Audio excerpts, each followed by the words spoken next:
human.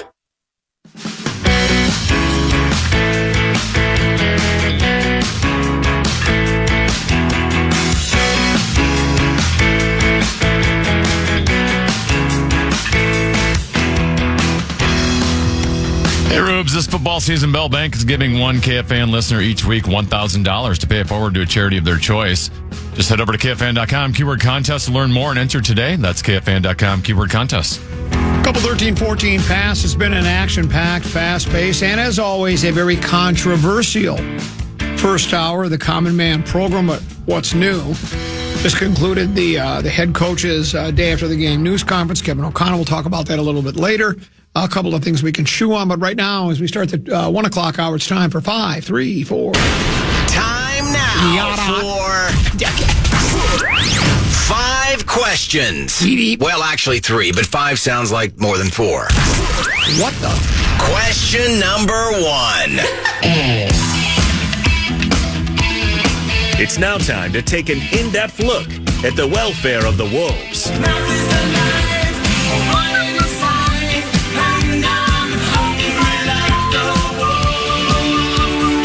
Entered the fourth quarter down 93-89 to San Antonio, but went on a 25-7 run to beat the Spurs 125-112 last night at Target Center. Anthony Edwards scored 32 points, set the franchise record for most 30-point games. Julius Randle, all-around good effort. He finished with 22.6 boards and 12 assists. Common, what sticks out to you from last night's win over the Spurs? Well, they turned the tables. It's 2 of their 3 previous games, they had leads and lost them. There was that 8-point lead with 50 seconds to go. Yeah. Julius Randle was trash talking. Was it the Suns, I think? Yeah. And we lost. And then we lost another one where we were, was that who? I don't even remember who it was now, but same thing where we had a lead. We had 3.5 minutes to go. We had like a 10-point lead. We blew that game.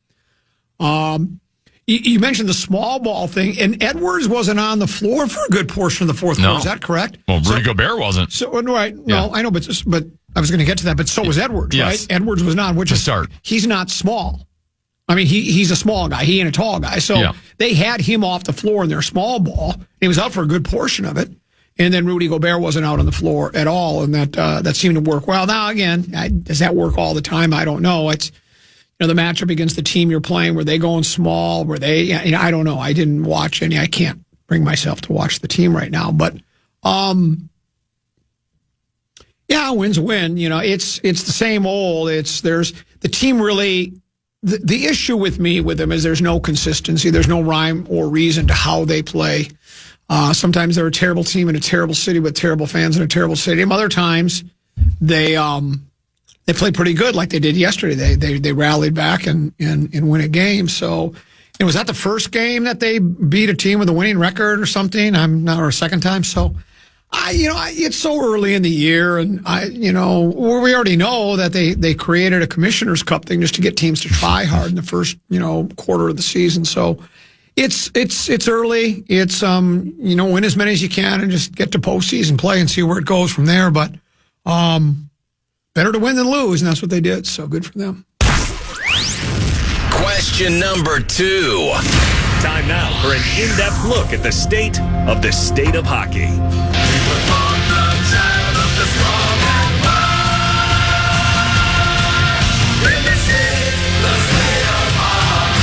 The state of hockey. State of hockey still. The Wild gained 3 of 4 points this weekend. They beat the Colorado Avalanche 3-2 in a shootout Friday. Then they fell to the Buffalo Sabres 3-2 in a shootout on Saturday night. That snapped their 7-game winning streak. Common, your thoughts on the Wild's weekend? Avs are the best team in hockey, right? Record-wise? They have 1 loss in regulation. Yeah. So. And we're like a quarter of the way through the season. So. Past a quarter. You have to put on 25 games. They've lost 1 in regulation. You have to put on your big boy breezers against a team like that, and they did. They win the game, and it goes to show you that a National Hockey League season is not. It's a what, Tenemy? It's a marathon, not a sprint. That is correct. And so, because I had wrote them off early, I said, well, and I was I was going to. give him a semi-pass. You know, I know that we'd all been waiting for the Parise or Suter contracts to expire. You know, that they would be, we would have to be paying those guys money anymore, right? And but I buy the idea that we wanted to spend money, but all the pending free agents that you'd really want to sink your teeth into and spend money on were all re-signed for the most part by the teams they were already playing with. So then do you just spend money to spend money? Do you go out and get a Fries? Do you go out and get a Ryan? You know what I'm saying? It's like you say to yourself, well, maybe we don't. And so I thought, well, this would just be, but then all of a sudden, once the calendar flipped to November, is it 10-1-1 or 11-1-1? What? Something like 11-1-2. Yeah, it's remarkable, and they're getting contributions from a lot of players. Did I see his Kaprizov third leading scorer? I believe that is close to correct, if not exactly correct. I think he's third leading scorer. We've already talked in depth about how good the goaltending has been and how the Wall in St. Paul may have even, because of his just terrific play, astonishing play, really, to be honest, since he's gotten some more regular playing time, maybe even inspired Gus Bus a little bit, because Gus Bus is playing really well in the net. So, yeah, if you have two really good goaltending, I don't know how long the hot goaltending lasts, maybe all year.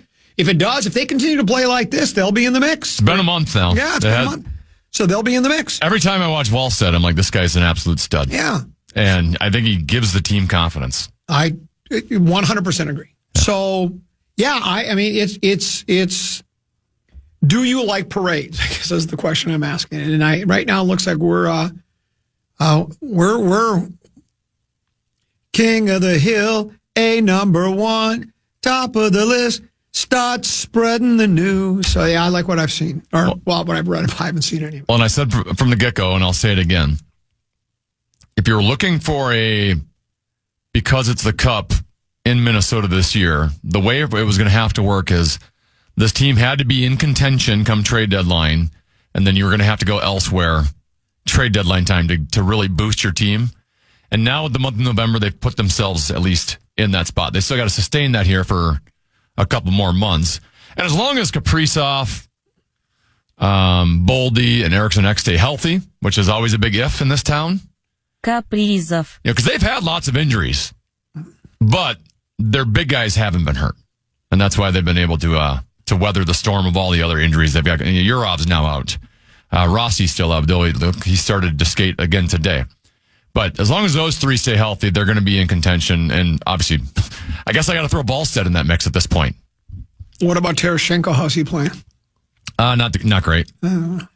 What you need is, and I've said this name before, their opponent Saturday night, Tage Thompson on that team.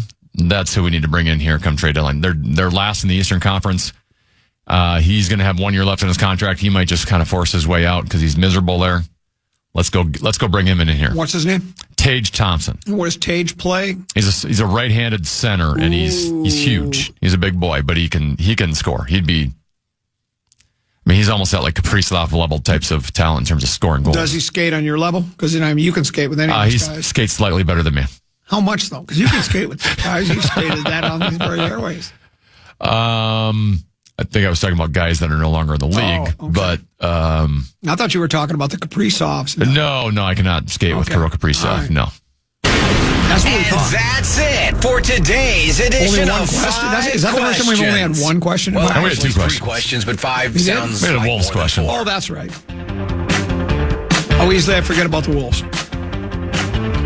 Let's do this. Let's pause, come back. We have a lot of things I want to get into, including some silly, it's been brought to my attention, I was involved in some silly, stupid, the 64 bracket. Yeah, what a dumb idea that was. It's a terrible idea. And some people actually took it seriously.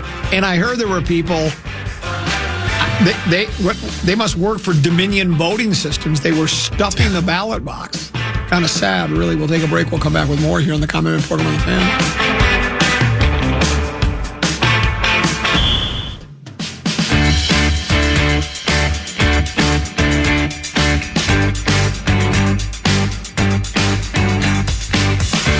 Join KFAN's Corey Cove tomorrow night at Willie McCoy's in Andover for Coors Light Hockey Night. Drop by starting at 8 p.m. to catch Minnesota take on Edmonton. Enjoy ice-cold Coors Light specials and play trivia for your chance to win great prizes, including sweet tickets to a game in January. Get the full details now at KFAN.com, keyword calendar.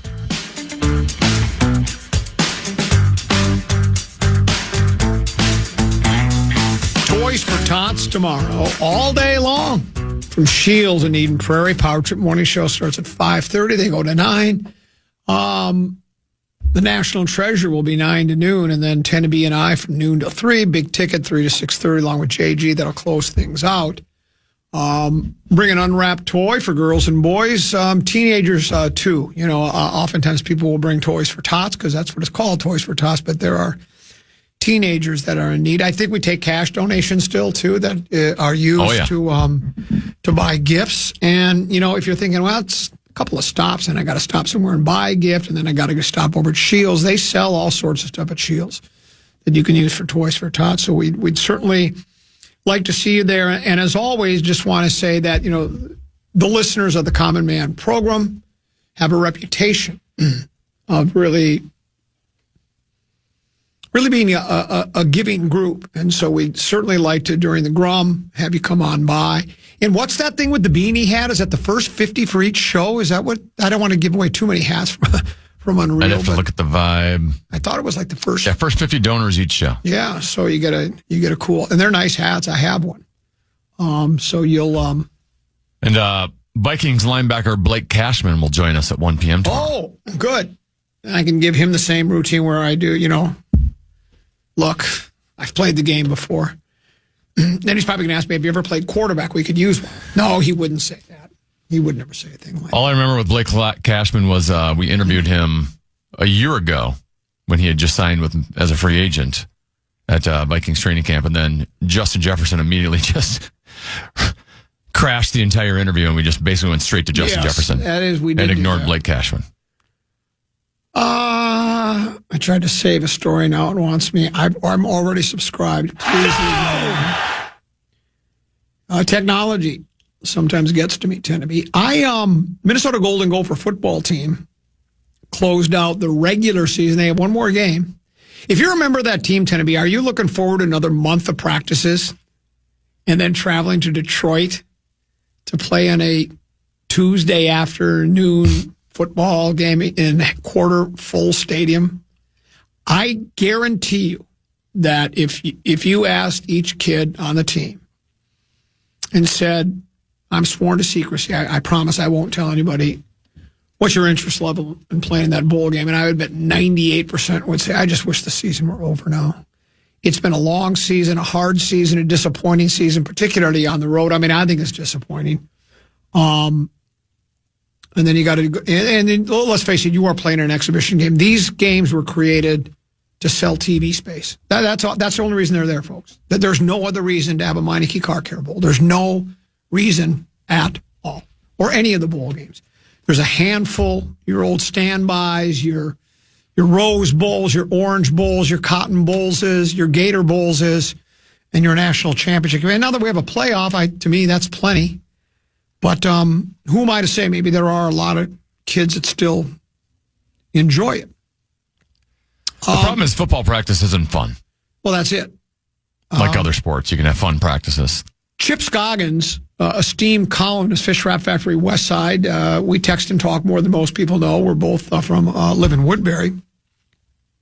His headline, the headline to his column reads, Drake Lindsay's strong season as starting quarterback gives Gophers something to build around for 2026. That little sub-headline or whatever they call it, I don't know what they call it in the newspaper industry. It says his first regular season concluded with a trophy game victory, another game where he showed the traits that gave the Gophers confidence to start a redshirt freshman to begin with. He did have a nice season. His 218 completions ranked number 5 in program history for a single season. His 361 pass attempts ranked 10th. He threw 16 tutties and only 6 inties in 12 starts. This is Chip. I'm reading from his piece. He mostly made smart decisions and took care of the football. That's impressive for a young quarterback facing Big Ten competition for the first time. Lindsey will get better with time and experience, and the Gophers need to improve around him to become more of a complete offense. Their running game ranks last in the Big Ten and 128th nationally, and that is a problem. We see that with the Vikings. They can't run the ball either, especially on short yardage situations. And the coach feels like he has to throw. We're talking about O'Connell now. We're switching gears just for a second. He admitted a couple times during the news conference, that they just concluded news conference, that he wishes he could take that play back on when they decided to go for it on 4th and 1. He called it a little rollout. More on that later. I want to dive into that. I'll even argue with the coach. Even he says, I don't know why that was considered such a bad decision, but maybe somebody can convince me as to why it was. Here's the one. Now, the reason we have exceptional quarterback play, a lot of it has to do with Max Brosmer, right? I mean, we finally have a coach, as you know, we mentioned this earlier in the show, where forever PJ just like to run the ball, run it 40 times, limit the other team's offensive possessions if you can grind out first downs, 3.5 yards in a cloud of dust, and have the defense play pretty solid, and you can win some low-scoring games. And now they've decided they wanted to pass the ball more. And they started with Brosmer, who even Kelly, the Greek kid, as Rosen called him, I think he actually kind of maybe jump-started it, because he could throw the ball a little bit. And then Brosmer had a great year. And Lindsey was pretty good, too. And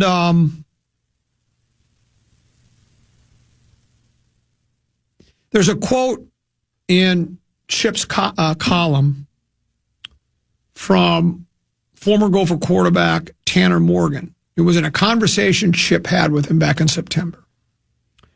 It says, if he stays healthy, meaning Drake Lindsey, he will leave with the all-time wins, all-time passing records. It will be number 5 Drake Lindsey throughout the record book because of what he's doing. I would amend that quote by saying, if he stays healthy and doesn't leave in the transfer portal, he'll leave with the all-time wins and all-time passing records. And that is kind of the issue, right? I have no indication that he's going to. And I don't know how easy it is to get into the transfer portal. I don't think it's much at all. And he might not have any desires to do that at all. I mean, I would assume he likes it here after 1 year. But if, let's say he's really good next year and the team has trouble running the ball again, and defensively, they give up 1,500 yards over a 3-game stretch, does he look around and go, I don't like this? Like Ben Lieber once said about, when we listened to the Common Man program, he said, I don't like this. So that, to me, is the bigger question, is will the Gophers, will they put better, because Chip talks about here having better offensive lineman quality, upgrading pretty much everything around him. Are they going to be able to do that? Otherwise, he does leave in the transfer portal. He go and with the way the rules are set up. Oh, we saw the Lane Kiffin thing. I want to talk about that the other side of the break. With the way coaches leave and everything, you have a very short collegiate career, unless you're Parker Fox. Then you play 6, 7, 8 years. But otherwise, you're out, right? And so you've got a short window, and if you have a chance to succeed elsewhere, if all of a sudden other teams... and with the nil money. Yeah, and the nil money... Do we know Corey Parrish is going to stay? That's it. Could he go, let's go somewhere else. We're going to chance to win a ship and get more money. So we'll talk a little bit about that on the side of the break. Don't forget, no Rosen today. He'll join us. Will he be coming out for Toys for Tots? He's coming out to Shields, I believe, Good deal. We'll see him tomorrow then. We'll take a short break, come back with more here on the Common Man program on The Fan.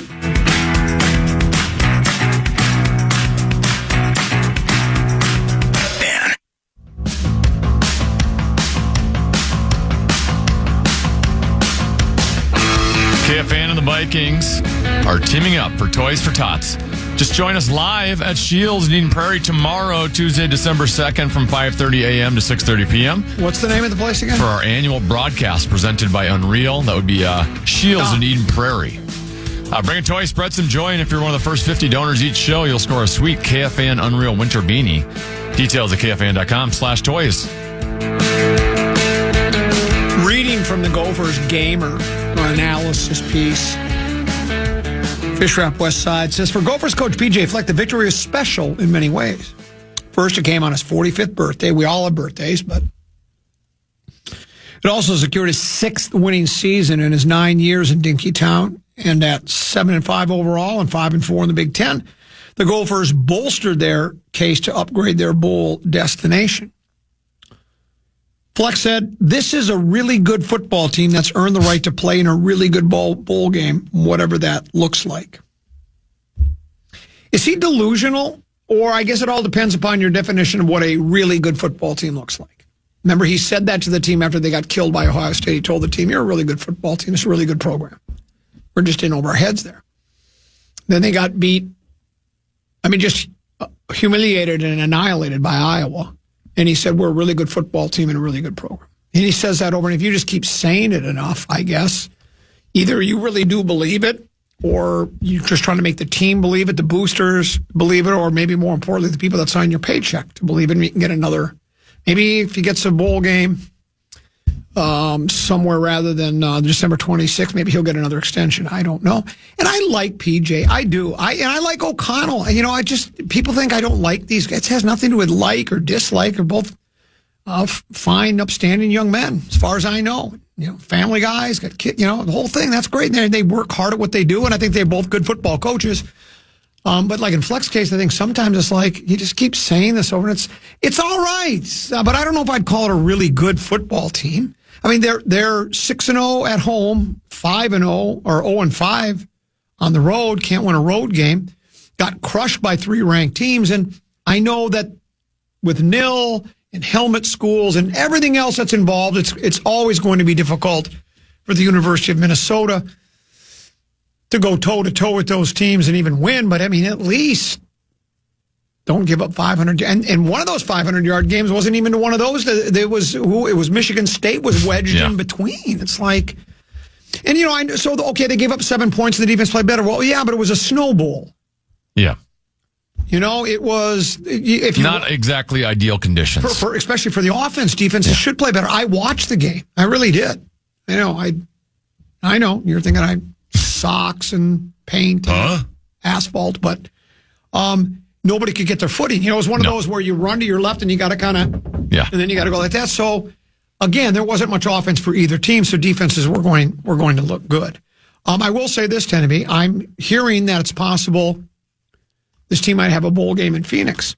And I've always liked PJ and the club, and I really think they're on to something here, and they're moving in the right direction. And that's a big bowl game. It's a really good team and a really good program.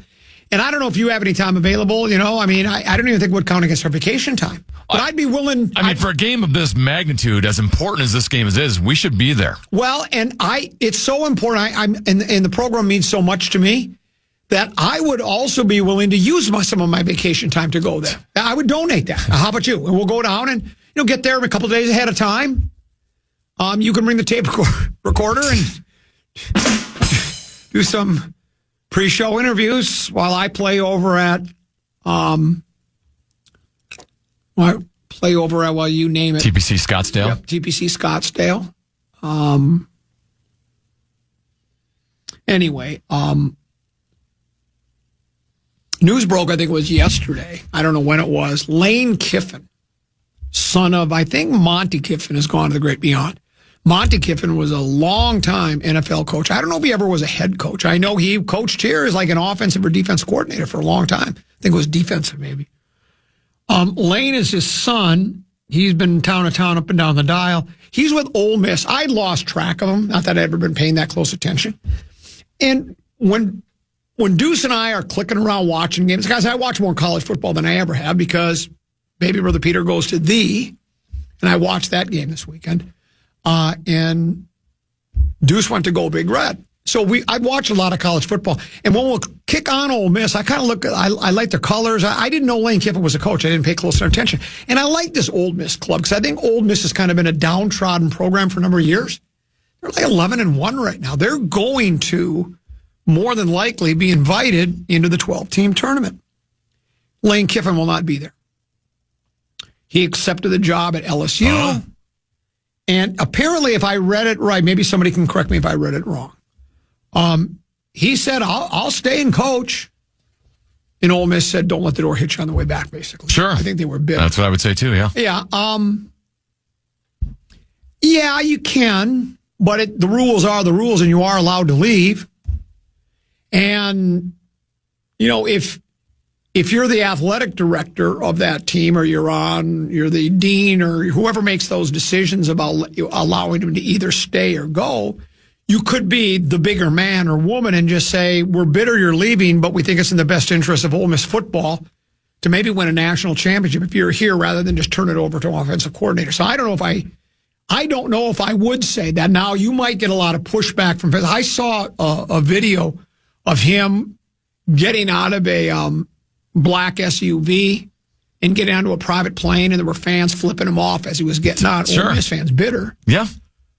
But I think and maybe this is easy for me to say because I'm not involved, but if I'm the AD, I say, yeah, we'd like you to coach the team the rest of the way. We're not happy you're leaving, but we understand the way the game goes. People are going to move out. Ole Miss is not a destination for a lot of people. We were lucky to have you for all these years. You built up our program again. We'd like to see you play this out and win us a national championship. That's what I would have done. But again, we get all too serious about our football, even like they do in LSU. The coach is fired. The governor says, I'm not letting the athletic director hire him. Is that where, yes. Am I got the right school? Yes. Or was that somewhere else? Same school. It's like, how ridiculous is all that? It's just football. But they have nothing else going for them in Louisiana. Louisiana, I don't think, they got Mardi Gras, I guess, is the one they got. Is that 1 week a year? They get Mardi Gras. We're happy for them. And they got Lake Pontchartrain. And otherwise, they have nothing going for them down there, I don't think. And so, and if I'm Lane Kiffin, here's the thing. I guess it's hard to turn down LSU. The last 4 coaches they've had, I read. Again, you can double check my see how accurate I am. 3 of their last 4 coaches have won national championships at LSU. LSU, they take their football seriously, and I'm assuming they've got boatloads of money. They got nil money. They got booster money. They've got their stadium. I read a comparison between what they got going at Ole Miss and what they going at LSU. It's like the difference of what they have over at TCO Performance Center and what they have at your average high school in Minnesota. Really, it's that big of a difference. It's just astonishing. The facility, how much bigger the stadium is, the boosters, the blah, blah, blah, blah, blah. But isn't there something about building up Ole Miss? Now, he's been there a while, so maybe he's just bored with it. But he builds them. I think I also read Ole Miss, there was a time that they were a dominant school. It was 1953 to 1956. That's how long ago it's been since Ole Miss was a football powerhouse. And so you've done something that hasn't been done in 70 years or however long, 75 years, whatever. And you're willing to leave because it's easier to win at LSU, and maybe you want it easier. Maybe you want the easier. And you make more money. I get that. Hasn't Lane made enough money? That's what I was going to bring up. At some point, you've made enough, to move for, it's a raise. I get it. $13 million a year is more than $9 million a year, and that's nice. Yeah. But at what point are you just I just think it's hard, especially as a football coach. Because football, they have the most cliched coaches of them all, right? Because before every game, guys, look at the guy next to you. You got to play for him. You got to sacrifice for him. And then the second you get a chance to leave on your own, I'm gone. That, your word means nothing. Yeah. And that's trickled out of the players now because of nil. They can leave too, and I don't blame them either. We talked about it with Drake Lindsay, the possibility. I don't think he's going to do this. I'm just throwing out, possibilities, examples. Adam Thielen wants to go on the pro level. He wants to go play he wants to be involved in an offense in what he is now declared, apparently, his final year in pro football. And so people leave all the time to go to greener pastures, and it's for myriad reasons. Some do it strictly for the money. Some do it for they don't like the organization they play with, or their organization's a losing organization. They want to play for a winner. And it's everybody's got to do what they have to do. But, in Thielen's case, he's done after this year. He admitted he's going to retire. He just doesn't want to go out like this. Yes. Right, where you're just riding the bench. Riding out, playing out the string. You're barely even seeing the field, barely seeing the ball come your way. Yeah. You're not have no chance of winning. So if I'd love to see Ole Miss with I think the offensive, it was either offensive or D, I think it was offensive coordinator, took over as interim coach. I'd love to see Ole Miss, and they become my team now. I'd love to see them make a push. Other than, I guess, I got to pull for because, Pete, did you watch any of the game? Michigan had a 6-0 lead, and it looked like Ohio State was in a shell early again, like they were the year before. Last year, if you remember, at the game, is it Jason Day? No, that's the golfer. Ryan Day, I think is his name. Wanted to just run the ball 40 times. I think he was afraid to throw the football. And kind of started that way. Michigan had a 6-0 lead, and then they let the, I'm just saying kid, I don't know his first name, his last name is Saying. Pete says they have all sorts of, play on words that people use in Ohio State for him. He's a Heisman candidate, apparently, and he was good, and they're just too good. That team is, I will tell you right now, I'm rubing it up on Saturday. Number 1, Ohio State. Number 2, Indiana. I don't know if you think Signetti can coach, but Google him. You'll find out. 2 undefeated teams playing for the Big Ten championship in an automatic bid. Now, they're both going, no matter what, right? They're both getting an invite. I mean, if number 1 Ohio State's lose to Indiana, I don't think the bowl selection people are going to go, I guess you can't get invited to the top 12 tournament. You just lost your last game to Indiana, and vice versa. Those 2 teams are. So that pressure is gone of, if you lose, you're not going to get invited to the tournament. Should be a great game. If it wasn't for Pete going to thee and me, and you know how he spells my name? ATM. Dad is ATM. I'd be rooting for Indiana. Because I root on. That's who I'll be rooting for. Oh, really? Yeah. Okay.